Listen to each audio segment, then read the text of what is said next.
Okay. Thanks, Pam.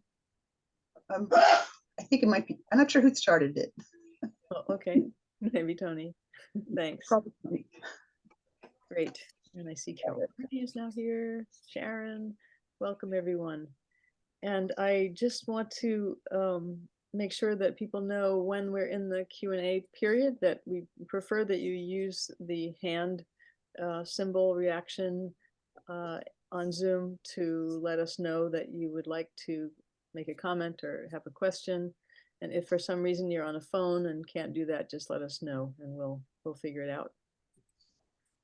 And I think at this point, we'll just spend a few minutes hearing from each of our working groups to give us a quick update on what they're up to. And then we will turn the program over to our guests and Pam, and should be a really exciting and beautiful time to celebrate all the amazing things going on in our blooming world. So we don't need to hear a report, I don't think, from Friends of Bees, unless Pam, you want to say something specific, but it's your night. No, this is it. Okay, and Eric, would you like to give an update on Watertown Community for Black Lives? No big updates. Just to remind everyone that we have our now quarterly meetings where we have we hear from the different groups and also sometimes introduce a special topic to discuss. And then every month we hold vigils in Watertown Square. And I'm going to get the day wrong, so I'm not going to say it, but it's right up there on the website. Nice to see everyone here. Thank you. And also we have Juneteenth coming up. Golly, thank you. Oh, it's huge. The week of June 17 and 18, Watertown and Belmont are collaborating on a series of Juneteenth events, and there will be performances and exciting things happening. So please come join in both Watertown and Belmont. Thank you, Arun. I hope I didn't forget something else huge. That's a good one. That's a big one. All right, thank you. Jennifer, would you like to give an update on Pigs Gusset Initiative? Sure, thank you, Sue Ellen, and good evening, everybody. So I am one of the members of the Pigs Gusset Initiative, where we work to address the erasure of Indigenous peoples in our community. Last Thursday, May 11th, we were able to co-sponsor a performance of Listen to Sipu at the middle school that was for community members and school families. We had over 100 people attending, and we also collaborated with the Diversity and Belonging Councils from the elementary schools. They raised funds to provide a light supper before the performance, and the supper was provided by Branch Line Restaurant and featured recipes from Wampanoag chef, Mashpee Wampanoag chef Sherry Pocknett. So dinner was delicious. We had a good turnout. There was a great performance. There were a lot of young people who seemed to really enjoy the performance, and hopefully there will be more of those coming up. Currently, we are planning for Indigenous Peoples Day. We will be celebrating it in Watertown on October 1st, Sunday, October 1st, which is about a week before the actual October 9th Indigenous Peoples Day, but we did not want to conflict with Newton has a big Indigenous Peoples Day celebration on that day. So that will be coming up, so stay tuned for that. And we are also starting to plan and work towards having a virtual historical walking tour of Indigenous presence in Watertown. Our goal is to have it in place by the 2030 celebration of Watertown's history. So that is in the process. We meet the fourth Monday of every month, and you can check our website, our page on the website if you have any questions. So thank you and have a good evening. Looking forward to the presentation. Thank you, Jennifer. And just quickly, for those who don't know, the play Listen to Sipu that Jennifer was referring to, I'm not sure everyone knows, but it was a play, Indigenous play that was initiated and performed by New Repertory Theater. And Jennifer and others got together I think it was certain scenes, not the entire play, but is that No, right? it actually was, thank you, Sue Ellen, for adding that. I forgot about our partner, New Repertory Theater. It was the entire play, and it was adapted for school-age children. So it was slightly different than the original version. We also had a talk back after the play, and Walim, who was the playwright and the director and the actors were all there to answer questions and talk about their experiences as Indigenous people doing this work. So sorry, I forgot that part, and thank you for adding it, Sue Ellen. No problem. Next, Tony, would you like to give an update on Peace and Common Security Working Group? Yeah, sure, thanks. So the Peace and Common Security Working Group meets on the second Sunday of each month. If you're interested, we meet at 7 o'clock. However, because of our annual meeting on June 11th, we're going to be meeting on the first Sunday on June 4th. Our vigil, which was usually weekly, is now going to be, there's been a couple of things that's gotten away. So our next vigil is May 28th, and we do it every Sunday, depending on the weather. But our next one will be May 28th from 2 to 3 p.m. in Watertown Square under the banner of negotiation, not escalation. And we are planning 2 events in the fall. One is a program that we're co-sponsoring with Watertown Faces Climate Change, another one of our working groups. And that'll be on September 18th, which is 20th, which is our next, our monthly meeting. And it will be a program entitled The Climate Crisis and Militarism. And it'll be a presentation by Veterans for Peace. And we will be co-sponsoring this with 350 Mass, as well as some folks over from Mass Peace Action. And then in November, on November 15th, we're doing a program on nuclear weapons and the dangers of nuclear weapons. And that will be with folks from, the speaker will be from California. She's a member of the Physicians for Social Responsibility. And that program will also be co-sponsored with some folks from Mass Peace Action, the local Physicians for Social Responsibility here in Boston, and the local Back from the Brink organization. And finally, I'll put it in the chat. We have a online petition to Representative Clark, urging her to sign on to the Treaty on the Prohibition of Nuclear Weapons. And you can sign it online. And we appreciate if you would do the Treaty on Proliferation of Nuclear Weapons is one of the new efforts to reignite negotiations around weapons between the nuclear weapon states. So I will plug that into the chat. Thank you, Tony. Deborah, would you like to give an update on Watertown Faces Climate Change? Sure. So we're part of 350 Mass, which is part of a larger coalition and focusing on a lot of state legislation. So 2 particular bills, one there's a big hearing about today, hopefully got a lot of people to show up, and that's the Polluters Pay Bill. That's a way to, it's like the it's to create a super fund for climate initiatives, particularly for environmentally, I mean, for the environmental justice communities. And what it is it's a charge on the biggest greenhouse gas emitters that they have to sort of pay a fee or a fine. And the other one we've heard about and talked about is the future of clean heat, which is a movement to get away from off of gas and to really sort of push that effort forward.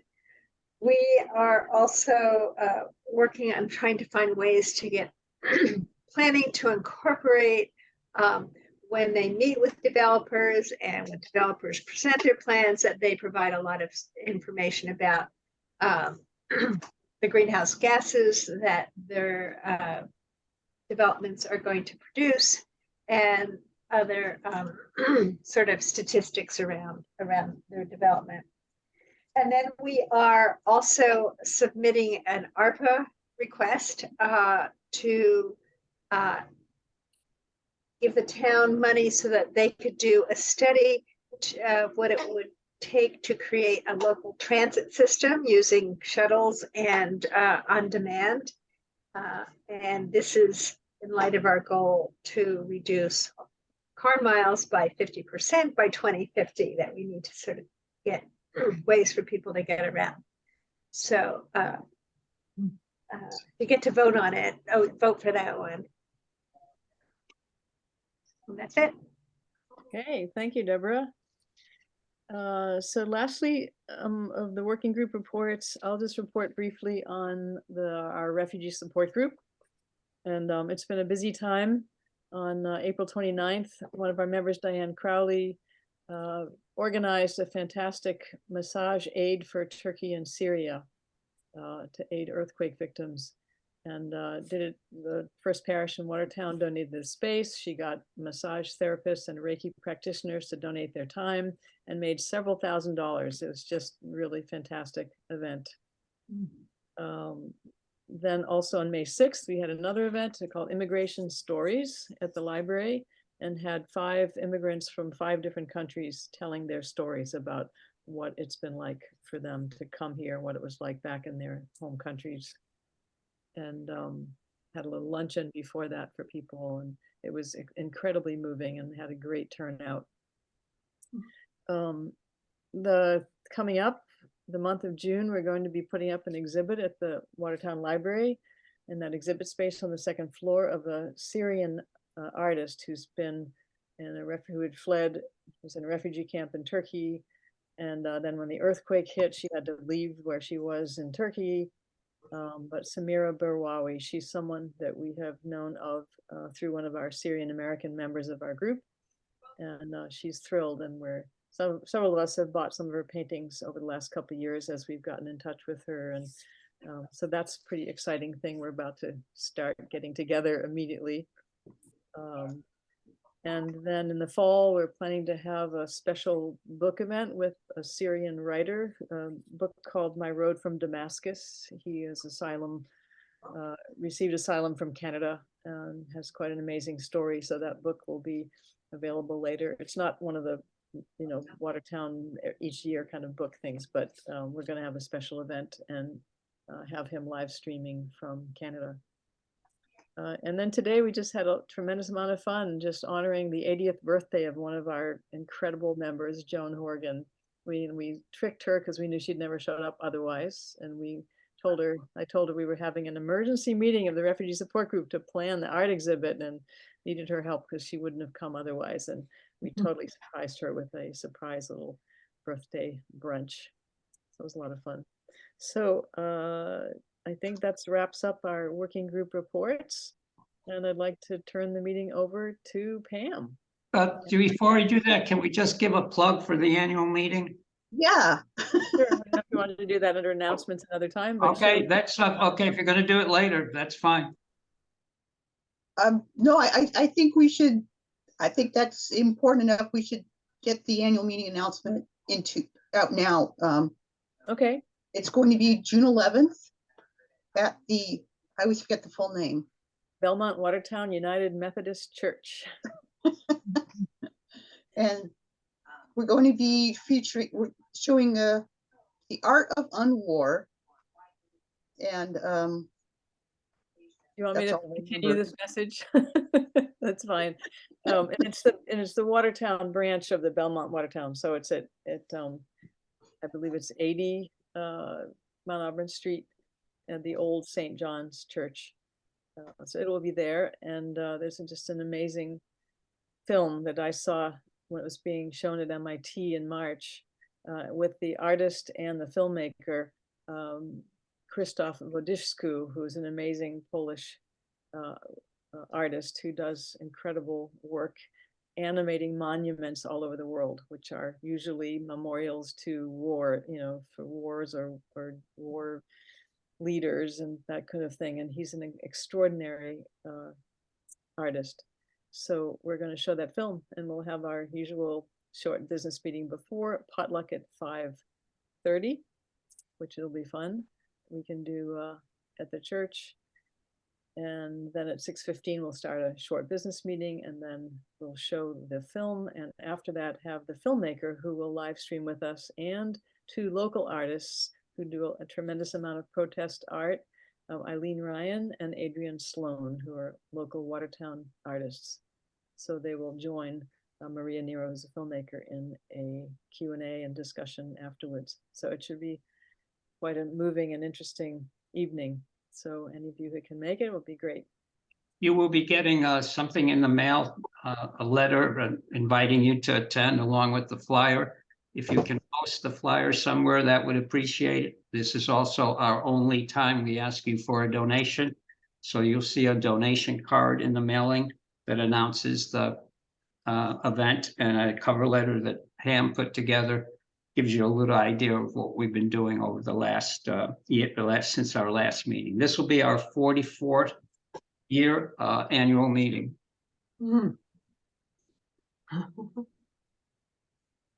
Okay. So Pam, take it away. Yes. So, and then after that, we won't be holding any general monthly meetings for the summer. Our next one will be in September.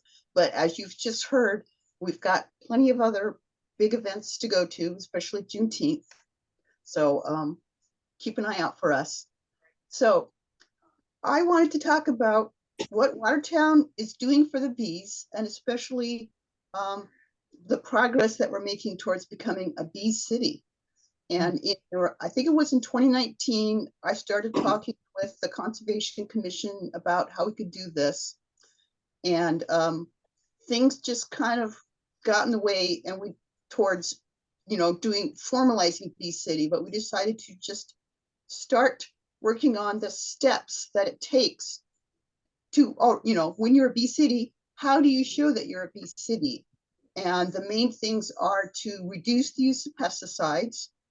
And that is something that the DPW has been doing for years. They don't use pesticides on our public plantings, and to increase habitat. And so we started planting public pollinator gardens. Again, the DPW would be pointing out spots, starting with their headquarters, saying, hey, we think this would be a great place for pollinator gardens.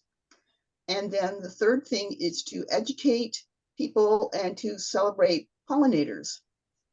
And we've been holding various events like bee safaris, and there's an exciting project coming up with Edible Watertown that we hope to hear from Liz Helper. Still waiting for her to sign on, so my fingers are crossed that she's coming in. And then, so starting in next June, I'm going to start the conversation again with the Conservation Commission and see what we can do towards finding a way to structure a formal pollinator committee, or some representation, have pollinators on an existing committee, and then we can become a bee city. So I'd like to start with Katie Swan, because we had some very exciting news that I'm getting the name, I'm sure I'm getting Parekas. Our city manager signed the Mayor's Monarch Pledge, and Katie is our environmental planner. And Katie, why don't you tell us about what the Monarch's Pledge commits us to do? Sure. Hi, everyone. My name is Katie. As Pam mentioned, I'm one environmental planners and also the conservation agent. Oops, sorry. I apologize for not having these slides, so I will try to just share as I can. So yeah, so back in March, George, the city manager, she has like something back. He signed the mayor's monarch pledge the end of March. And kind of give it a little brief background of what the pledge essentially is about. Um I'll just read this. So the monarch butterfly population is declining, and through the National Wildlife Federation of the Mayor's Monarch Pledge, local governments and other communities continue to commit to creating habitat for the monarch butterflies and other pollinator species and educating residents on how they can make a difference at home and within a community.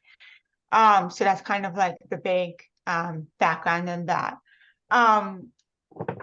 So what Watertown is doing with the pledge so far, so since the pledge was signed as in March, this ties into the larger focus under the climate and energy plan, focusing on the natural resources strategy, promoting the regenerative landscaping and maintenance practices. And a couple of those strategies focus on regenerative landscaping and outreach and education plan, which we're starting to work on. Utilize school gardens, Liz has a part in that. And then update current development regulations to require use of appropriate native plants for new and redevelopment and reduce non-native lawn species. So just to kind of circle back with the mayor's monarch flag, so we pledged a certain number of action items for this year, so for 2023. And there's 3 focus areas that we're looking at, which is, the first one is communications and convenience. The second focus area is program and demonstration guidance. And the third one is systems change. So I'll just kind of just go through each one a little bit just to kind of describe what action items we're focusing on for this year.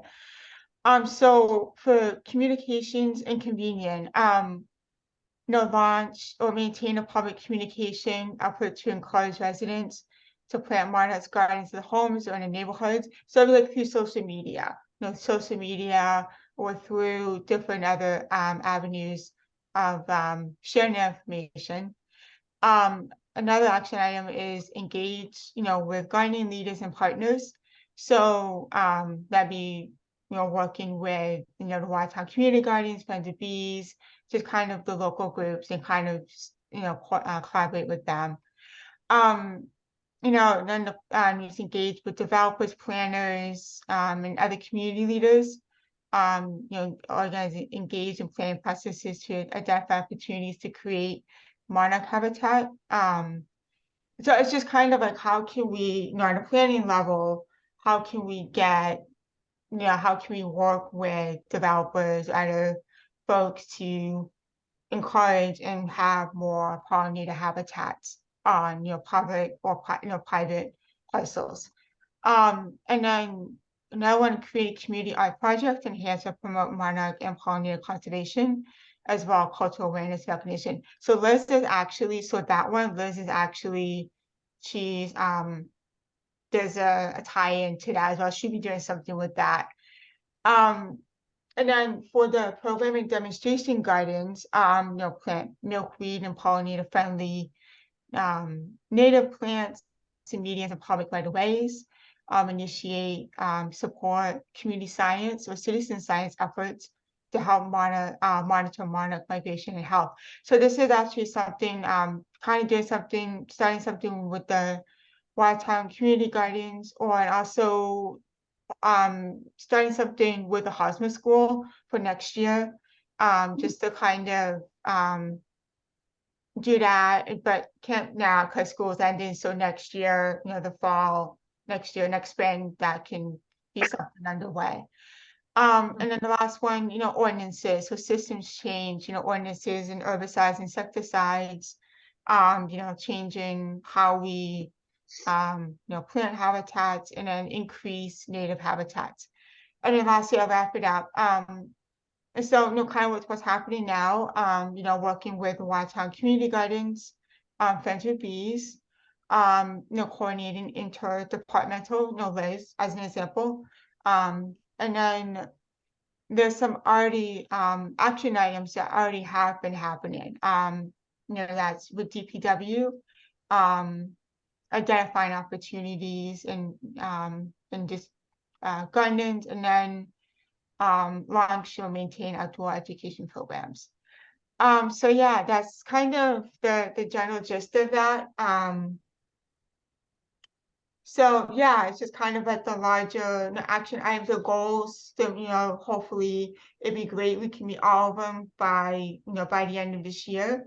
And hopefully that can kind of continue the momentum of encouraging and getting the public and people and residents and public and everybody to start thinking about pollinator species in their own backyards and then with the greater community.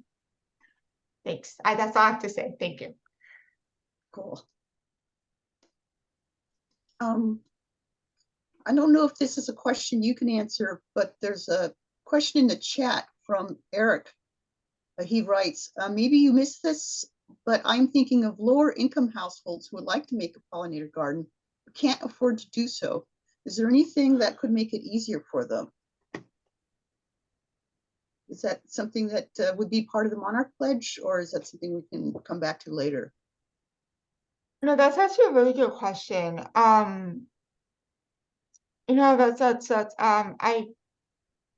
I know I can't, I'm not gonna speak for Linda, but I know Linda, you have something going on with, so I think that's something we can, yeah, I can take that back and think about. No, so I haven't, no, so yeah, then that'd be something good to keep that in mind and think more broadly on that as well. So yeah, I was also thinking about that we need to remember to put milkweed in the pollinator gardens, and I believe the only one, well, Linda could speak to that, but I think the only one right now is Philippa Park has some milkweed growing in it. If Liz doesn't make it, would you be able to speak about the art project after Linda speaks? I'm not Mhm. really sure. I can text Liz and see if she's able to come. Oh. But I will not, I don't feel comfortable speaking of that's her own thing. So yeah. Sure. Could you yeah, because I sent a last minute reminder and I haven't seen her sign in yet. Okay, well, why don't we go on to, well, thank you very much. There's a lot of really interesting points in the Monarch Pledge that really speak to also the Bee City project. So I think this is a great development and makes me very excited. So as we just mentioned Linda a couple of times, she's on the Watertown Community Gardens Outreach Committee. I forget what we're calling ourselves lately. Oh, Community Connections. She's also on the board of Watertown Community Gardens. And she's been doing some great work with organizing the pollinator gardens and working with the DPW and Blue Stem Natives to get locally grown native plants that we can add to our pollinator gardens. So Linda, why don't you go ahead, and I believe you should be able to share screen for your slides. All right, let's give it a try. All right.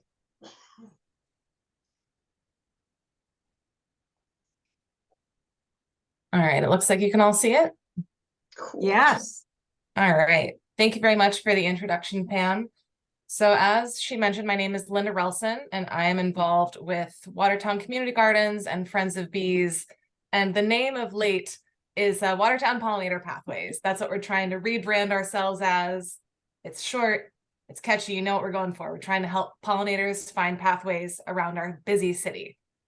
So I'll go into the details of some of what we're working on and just what we're working on. It's pretty cool.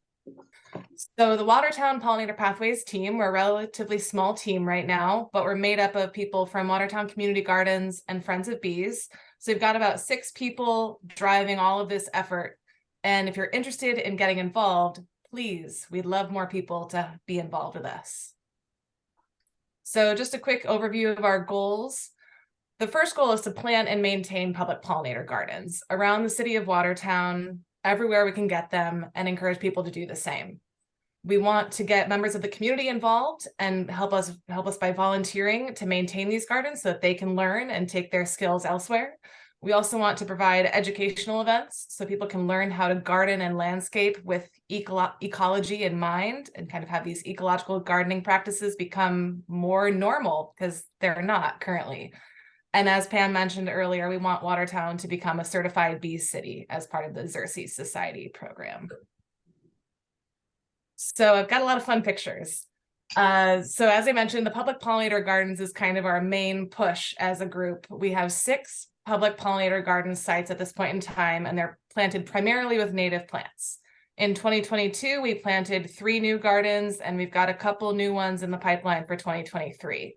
We have our volunteer days for maintenance and for education, so you can see the pollinators live and in person. You can see their holes in the stems, their nests in the ground, all these kinds of things. And we had to create kind of a liability waiver so that we can invite the community to join us and feel comfortable doing that. So here's a fun slide. Who are we gardening for? We're gardening for bees, friends of bees. We're also gardening for monarch butterflies, as the Mayor's Monarch Pledge mentions, but there's so many more things that we're trying to support. And native plants are the key. Native plants support a variety of wildlife, many of which you've never heard of. In the upper left, you can see the monarch butterfly, which is the adult form of the larva monarch caterpillar. But here are some other things you may have never seen. The metallic green sweat bee. I know that's Pam's favorite type of bee. And, one next to it's a really cute little minor bee that it was sitting on a leaf, and it let me kind of move the leaf around so I could get pictures of it. It didn't mind at all. And then, something that looks kind of like a monarch, but it's much smaller, and it's called the American copper butterfly. And as soon as you start to pay attention, you'll see so many cool different insects and the interactions between them. So yes, we are gardening for bugs. To be very clear, gardening for bugs, that's the goal. So here's a map of kind of the pollinator pathways that we have so far. There's a larger organization in our community that includes the Mystic River and the Charles River kind of community. So this is part of their map with the Watertown gardens on it. So all the green suns mark where our public pollinator gardens are. And the purple lines in between these various colored circles, those are the pollinator pathways. So if 2 gardens are close enough together, pollinators are able to travel between them and, have more food to eat. So down here, just above the N in Watertown, we have a couple gardens that are so close together that you can't even see that they're different gardens, and the pollinators are able to travel between those, which is really the goal here. So we'll just kind of run through the different gardens that we have planted so far. The first one, as Pam mentioned, was at our very own Department of Public Works. They said, hey, we've got, this garden space out front. We'd like to support pollinators. So this was the beginning of a wonderful relationship with the DPW. We planted this garden in the spring of 2021, and we've continued to maintain that garden since then. We've got some beautiful tall yellow flowers in the back and various, plants that we're working on getting established in the front. Native plants can take a couple years to get established, so they're not going to necessarily be showy right away, but they're a work in progress. They take a little bit of time, and it's worth it. So the next garden that we worked on was the senior center. So this is quite close to the DPW actually, and the senior center requested this garden. They had kind of an existing space behind their building, and we were able to add a bunch of native perennials in the summer of 2021, plants that were purchased from another organization in this area that's great called Grow Native Massachusetts. And another fun project that we did was we removed an invasive multiflora rose bush from this property. There are all sorts of invasive plants, too many to name, but multiflora rose is one of them. And by removing that and replacing it with native plants that support our pollinators, we're really making a big difference. And then Philippello Park, this is the one that Pam mentioned. it is one of two, I believe, that have milkweed planted. Quick side note, unfortunately, our bunnies, who are they're running wild in Watertown, they like to eat milkweed, so it can be tough to plant it. But here, these gardens are on raised beds, so the bunnies are much less of a problem. But because this garden is planted right around a splash pad where children are playing, we selected specific plant species that don't support honeybees and other kind of stinging wasps and insects that are scarier, but it still supports things like butterflies and caterpillars and small native bees that don't sting because they don't have a hive to protect. There's lots to learn there. I won't go into it right now. But basically, we go there and we were doing a bunch of gardening. It was really awesome. We got children who were at the park with their parents and they wanted to come help water the plants. And that's so great to get kids involved and, you know, to really get the next generation excited about plants and supporting our pollinators and everything that we're doing. So these plants that we've added here throughout the years were bought from Blue Stem Natives, which is a local nursery in Massachusetts.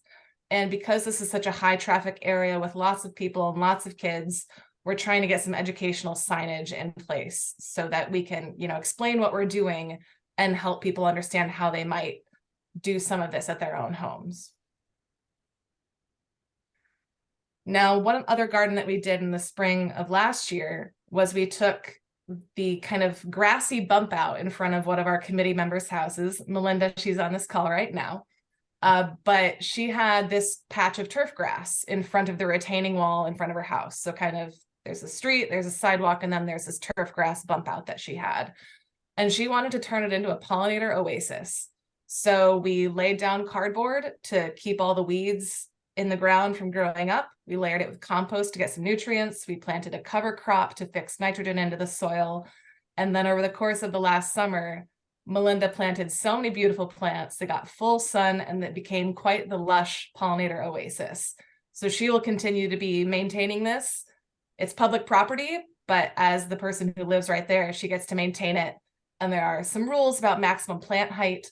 But other than that, you're pretty much free to plant whatever you want. And I think this is a lot nicer than turf grass. So moving on, very close to Melinda's house are what we're calling the Boylston Street bump outs. These were two bump out gardens originally planted by the Mass DOT as part of their Green Streets project for the Hosmer School that's right there. And their landscape architect reached out to us. She had been maintaining these gardens for a couple of years on her own. And she was hoping that somebody in the community in Watertown could take over maintenance. And we were thrilled to take that over. So we started doing maintenance on this garden in fall of 2022. And our maintenance day there is tomorrow. So we're using a bunch of plants purchased by both the DPW and the Watertown Community Gardens. So if you're walking over here, these ones are a little bit more established. Go ahead and take a look. It's quite lovely at all times of year. And then the most recent garden is the Knowles Delta. So this is in the northwestern part of Watertown near a terrible intersection of Lexington, Orchard, and Belmont Street. But there was an existing raised bed and we were able to clear out a bunch of dead debris and whatnot and plant a whole bunch of native pollinator plants. And because it's a raised bed, we didn't have to worry about bunny rabbits. So we were able to plant a lot of more delicate species. I think we have milkweed in here. I don't quite remember, but we'll see this year. They should be coming up and establishing themselves this year. And then another kind of, event that we are involved with, Friends of Bees has had an annual event in September for, I don't know how many years, I think over 10 or 15 years. How many years, Pam? I think about 15, I forget. 15. The count is weird because for a long time it was twice a year. So I always forget when it started. Gotcha. But anyway, so the Life Friendly Garden Tour, the whole point is to promote nature-friendly gardening and landscaping. So anybody who's on the tour, commits to have not using pesticides or chemicals in the last year. Lots of us put chemicals on our lawns and that makes them beautiful, but how can we, show beauty without those kinds of chemicals being added? And last year, the tour heavily featured planting strips similar to what Melinda had in front of her house. So, natural beauty isn't necessarily the traditional form of horticultural and gardening and landscaping beauty, but when you start to see how much life it supports, it really takes on a life of its own. This is one of our first educational workshops that we did. We had a winter sewing workshop in January of this year. I won't go into what winter sowing is exactly, but it's a fun way to grow your own native plants from seed. You put some dirt and some seeds in a milk jug and you leave it outside over the winter. And then come spring, you've got a number of sprouts and you take care of them and you grow them into plants and you get to put them in your garden.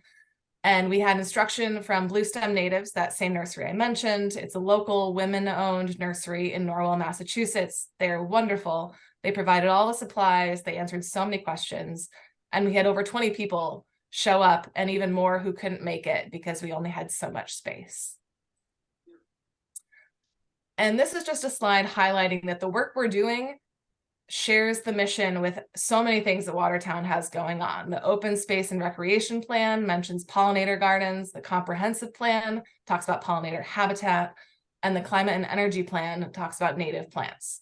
We're doing all of this. And even on the cover of the Resilient Watertown Climate and Energy Plan, that's a picture of us planting the Filipello garden in the fall of 2021. So a quick note on kind of the partnerships that we're developing. So we've had a lot of groups reach out and say, hey, we're interested in pollinator gardens. Can we work with your group? And we only have a few people doing this work, so we're kind of spread thin, but we're trying to work with Watertown Housing Authority to get some gardens established at their site at 100 Warren Street.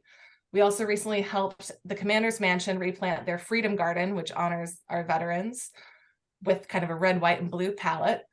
And then we also have conversations going with the Watertown Library. They're going to be planting a small pollinator garden and a small food growing garden. And to answer somebody's question earlier about making pollinator gardens more accessible to people, the Watertown Library started a seed library in May. So that's a place to get seeds for free. I think they're also trying to offer more gardening resources. So, if you need potting soil, but you don't have a place to store a whole bag of it, perhaps the library will start offering things like that or small tools. So we're trying to make it more accessible and really get out there into the community. And so we have a number of upcoming events. I've crossed out the things that we already did this spring because we've already done a lot. But coming up tomorrow, we'll be gardening at the Boylston Street bump outs. And then on Sunday, we will be gardening at the Filipello Park, and we'll also have a plant swap. And if you're interested in getting involved, which please, we would love you to join us. We have our next committee meeting on Thursday, June 1st over Zoom. So all of these events are listed on the Watertown Community Gardens website. You can check there for more information and register. And here's a picture of me in my happy place, holding a bunch of plants. So if you have any questions, that's my personal email, or you can also reach out to Watertown Community Gardens. And that is it. Thank you. Well, thank you very much. That was, I love all this. Oh, Liz is here. Yes. As you mentioned the library, I just reminded me, I just learned in the last week that there's a series going on at the library about organic gardening and landscaping. And there's a talk tomorrow night about pesticide use. So I just put in the link that I got for, it's sort of like hidden away on the Watertown calendar, the events. It's not really in the events count page. And so there's a talk tomorrow night, and there's going to be another one in June. And they're interested in having us participate in that. And I see Liz just jumped on. Liz, do you have slides that you need to show? I don't know. Okay, great. Then you can. I'm glad you could make it. The timing is so perfect. Sorry about that. I saw 7:45 and I was like, oh, okay. So. So Liz Helfer is the what's your title? Art coordinator, Public Arts and Culture Planner. Art and Culture Planner, and she actually asked some really interesting questions a few weeks ago about what kind of bees and insects and pollinators are actually here that we should put in artwork. And she has this really cool project coming up with Edible Watertown that hopefully will have reasonably accurate depictions of insects so that people will recognize them when they see them for real and not just on a poster. So please go ahead and tell us about it. And I apologize again for being late. Thanks for having me here tonight. So the call for art that the Public Arts and Culture Committee is putting out is part of the Edible Watertown program, which is a overarching umbrella project for several different smaller projects. This one is, we're calling it the Pollinator Project or the Planting Program, sort of linked arm in arm. And the call for art that we're putting out is for educational signage that's going to be going at the new middle school garden. And it'll be a call to artists to submit artwork based on pollinators that do exist right here. And Pam was helpful in determining which species those might be. And they're going to be used also for public education, but also for school education, because the garden will be located at the middle school. And we're hopeful that these signs will then get used throughout Watertown and all sorts of garden spaces. And it's very exciting. In addition to that, we have a different program that's going to be for the 5th graders. We're working with Elizabeth Kaplan, who's the science and math curriculum coordinator. And they don't have something that's in the garden right now as part of the curriculum, like most of the other grades do. And so we're going to be having them do botanical drawing of the species of plants that do exist in the school gardens, all the different school gardens. We're going to produce those images on identifying signs that we use in the gardens and hopefully all over town. That's going to be a really fun project. There's one you can look at that's similar to it over in Arlington. I'm sure there's other places. That's the most local. But part of this is all getting funded through a Massachusetts Area Planning Council grant from the Accelerating Climate Resiliency Program.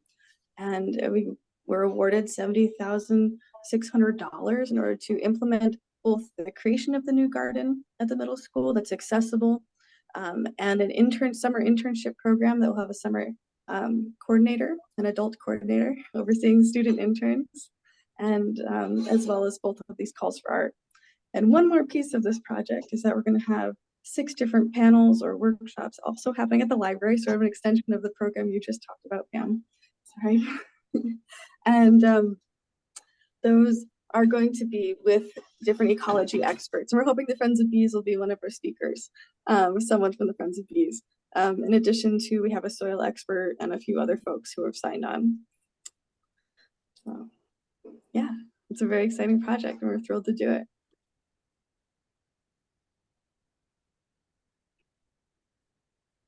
Nope, I can't hear you, Pam. Sorry, I realized I was typing on it. I think for the whirlwind tour through the educational artwork that's going to be coming out. The botanical science part. Sorry. Can you tell us a little more about the 6 panels at the library? Is this? I feel like is this the same thing that I just found out about like last week? Yeah, it's a little bit different than that. So sorry, I'm like,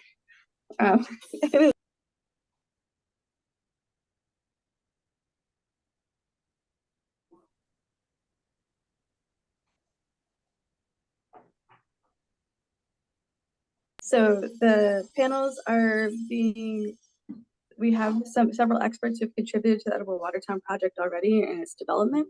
And so Peter Del Traducci, Jennifer Tucker, and several others whose names I can't remember. And they're all experts in foraging, local ecology, native species, soil. And so we're really excited to have them come and present on the work that they're doing. And so the grant funds stipends for all the folks who are going to come and do these presentations. It is not directly related to the program the library is currently doing. And it's wonderful to see that it's already occurring. But they were very excited about having an extension of the program they're doing right now. Okay, cool. Wow, thank you. Very interesting. Does anybody have any questions? I haven't seen a lot. I will say we plan to put out the public call for art for the educational signage in July. We're looking at that. And then next fall will hopefully be when we're working with the 5th graders on the botanical drawing project. Great. Okay. I think we're good.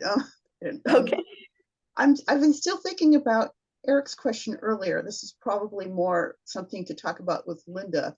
But I know we said that we're kind of stretched thin with who can do the pollinate, who is working with the pollinator garden committee. But if anybody has suggestions for where new pollinator gardens can go, especially in the West End, because we're really low in green spaces there.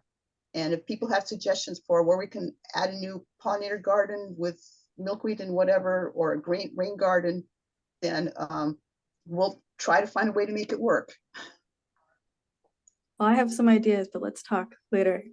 Yeah. Oh, Sue Ellen has a question. Please go ahead. Okay, so I was just wondering if there's any communication at all with some of these big biotech companies that are all like spreading, like, I wouldn't say like cancer, but spreading all over Watertown. And I wonder if folks have approached any of these companies to see about the areas around their buildings and the future buildings and the stuff that's under construction to see what might be done around this work.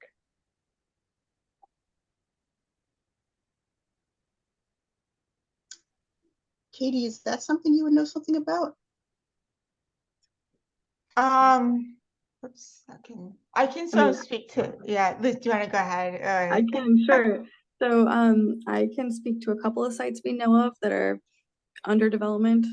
So we know that the Broder site is considering a lot of pollinator species in their plantings. We also know that the Alexandria Arsenal Yards site, not Arsenal Yards, sorry.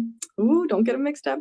The Arsenal site, they're putting in a heritage trail. So it's going to be a mix of both the history of the site as the original arsenal, and they're putting in a pollinator garden that will highlight several local species. And I have told them specifically to talk to this group to make sure that they're highlighting the right species. So so a couple of the developers are looking at putting in pollinator green space, but we should certainly make a concerted effort to encourage that. Thanks. It seems like something that, as part of becoming a bee city, the pollinator experts might put together a list of good plants and hook people up with native blue stem natives, and the city could recommend to developers that they examine this list and speak with the available experts if they want to. And it just seems like a nice nudge would be part of becoming a bee city. I do have Jean, a lot of lists. Pam, I think I saw Jean's hand up. Oh, okay. Well, to the question about whether we have plant lists that we can recommend, let's see. I do have a recommendations for pollinator gardens that's posted under the Friends of Bees page, and there are several plant lists in there for specific locations for sun and shade and dry and wet, and it's selected to also especially focus on plants that will help specialist bees. So we want to get a good variety of insect species that we can benefit. And I'm sorry, did you say Jean had a question? You had your hand up. There you are. Yeah, sorry, I can't get the signal to work on my, so I just put my regular hand up. That's fine. I have a question for Linda. It's kind of adjacent to the discussion that you're having here about corporations and so on. Linda, it sounds like you've worked with both town sites and some sites that are kind of private, kind of public in the sense that they're strips or bump outs. And I'm just wondering whether your sense is that, for kind of a similarly sized, a small piece or a site near a sign or so on, what's harder? Is it harder to do a town or a senior center piece, or is it harder to do something with somebody in a private, or their strip, which is kind of private, kind of public? That's that's a tough question to answer, but what I'll say is it's certainly helpful when either the city or a private group or a person says, hey, I have a space that we would like to garden. And it's also really wonderful to have one person who is the steward for that space. You know, every garden needs a gardener. So, Right. you know, for example, Melinda, in front of Melinda's house, she's keeping an eye on that every day. So she Sure. can see what's going on. And if something starts to get eaten by bunnies, she can take care of it. So one of the challenges with working at more of a municipal or business site is if there's nobody keeping an eye on it, except, you know, our team of volunteers who try to get there, you know, once a month. We've assigned garden stewards so that somebody should be going everywhere once a month. But, you know, we're still figuring out how to get all this done. But I would say, yeah, every garden needs a gardener. Every garden, especially during a drought, needs water. And that's also a big challenge with all of these garden sites, whether it's public or private. If you don't have a hose that reaches far enough, you need to do a bucket brigade. And if it's a public site, they often don't have water access turned on. You need to have a key to turn the water on. So there's all sorts of logistics around watering and maintaining. And the planting is the fun part. But the Right. rest of it is very, very important. All right, I was just curious about that. You know, we have modest ambitions here about maybe just getting people interested in having their having the strips planted out. You know, we could probably seed with a lot of people have extras to give away. I'm thinking about Eric's question.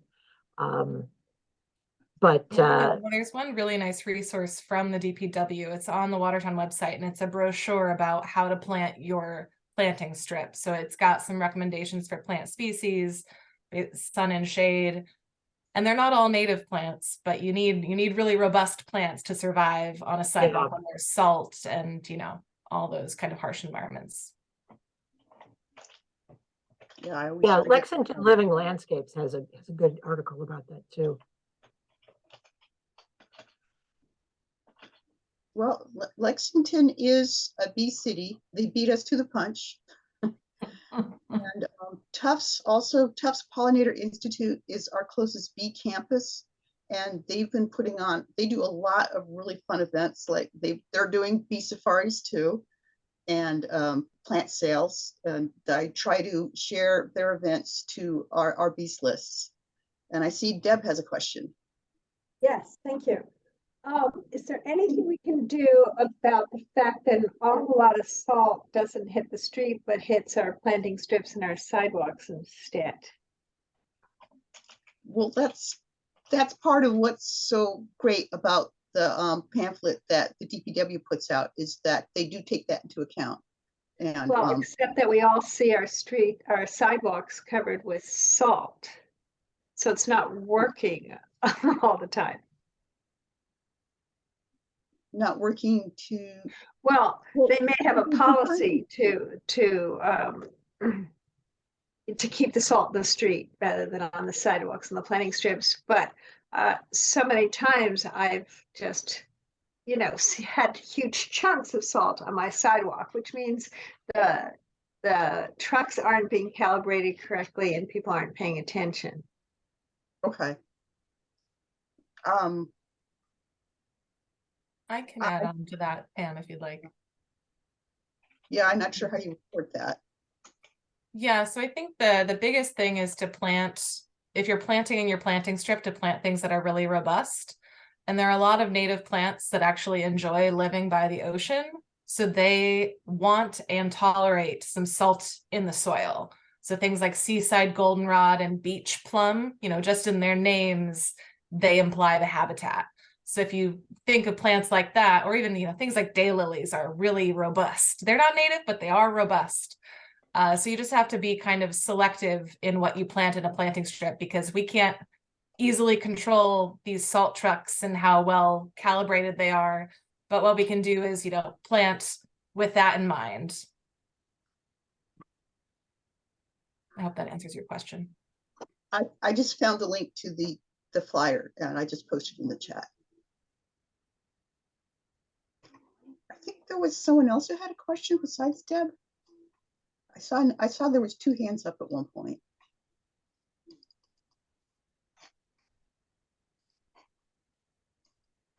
I would love to hear a little bit more about the botanical drawings that the students will be involved in.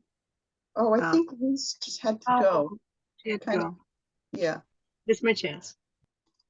but yeah, it sounds, I'm sure we'll hear more about the projects and what's going on at the schools.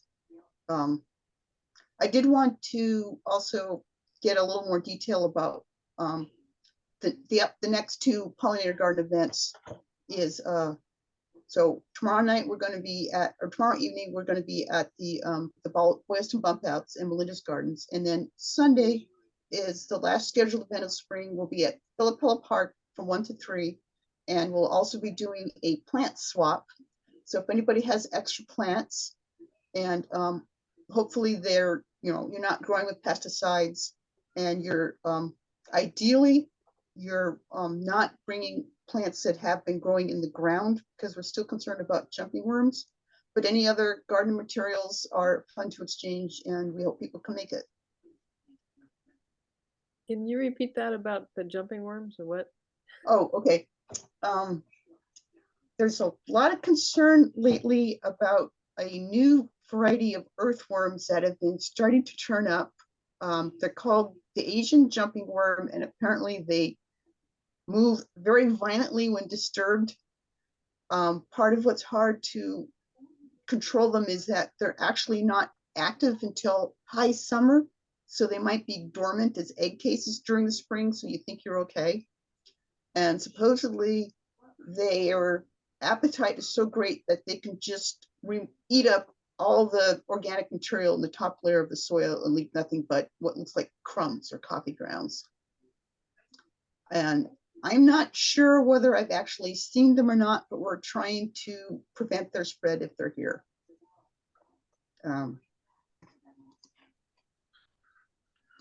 I can try to, I see.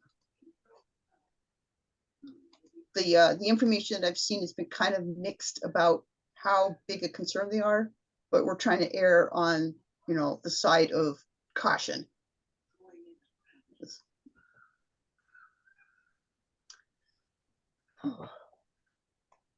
So is there anyone else who's got any comments or questions about bees or Bee City, or what's up? Sounds like we're good. It sounds like we're good. Oh, Carol? Every time I go by the Rotary on Common Street, and it has signs on it that say something like, who would like to take this piece of property over? It would be a fairly big project, I guess. Do you know where I'm referring to? I thought that was being taken care of by Watertown Belmont Rotary. Well, there's not much happening in it that I could see. That's a really, I think that's really a question for the DPW. It's yeah, they do keep track of who's helping out with particular locations. Yeah. And I know there's a rain garden nearby, near the senior center as well, that we've been sort of interested in finding out what's going on with. Mm-hmm. So I will make a note. I was wondering I don't have a sense of how many steps or how many years or how many months it would take to get the designation of a bee city. Like, so I heard these 3 activities that are going to be completed by the end of this year and continue into next year. Does that complete the process, or? Oh, well, we kind of decided to go ahead and start acting as if we were a bee city to sort of get everyone around used to the idea of what it means. Becoming a bee city, the step to making it official means we need to enact an ordinance, and there's drafts available to help us get over the beginning of it, that will establish some kind of permanent pollinator committee. And it could be a whole new committee, which would, bring together actors from various places.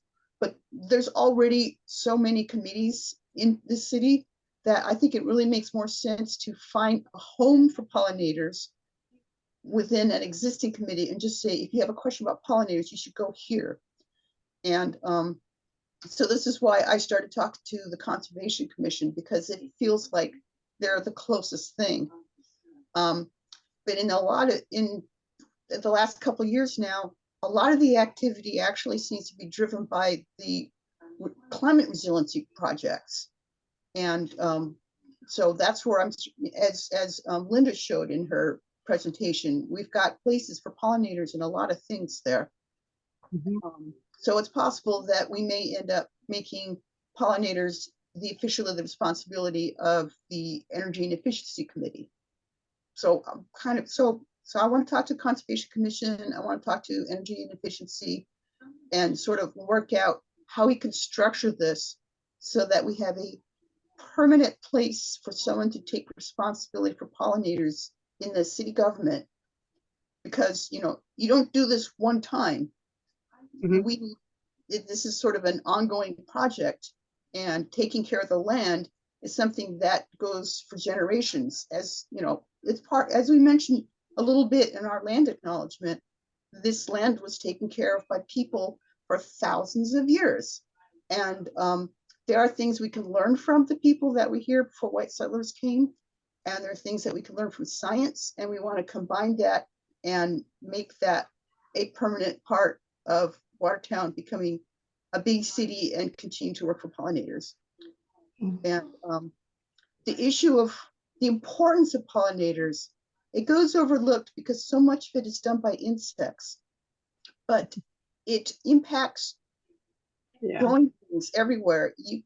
So much of what we've been talking about with climate resiliency depends on green spaces and trees and growing plants, and they all need pollinators, and that's why pollinators are so important. Thank you for reminding me to do my pitch.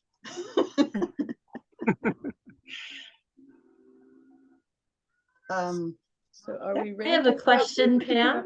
Quick question. Yeah, sure. Just curious who plans to have a presence at the fair on the square this year, and how we can. Watertown Citizens has been doing several tables at Fair on the Square. Last year, well, we managed to get a nice little collection so that we were next to community gardens and trees for Watertown.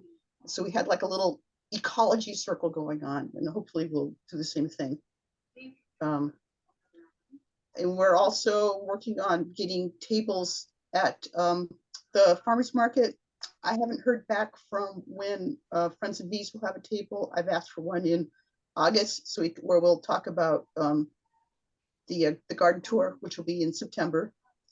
And it looks like Watertown Community Gardens will have one in July and maybe also in October. I'm not sure what's going on with that. But yeah, more public information. Working on that right now. Yep. Yeah. Just a great time to attract so many people. Yeah. Everybody wants to come out and play in the sun during the summer. So. Any other comments? Other than what wonderful presentations by our guests and Pam, lots of great information from you, as always. And nice to see all these faces of people I'm just getting to know on screen.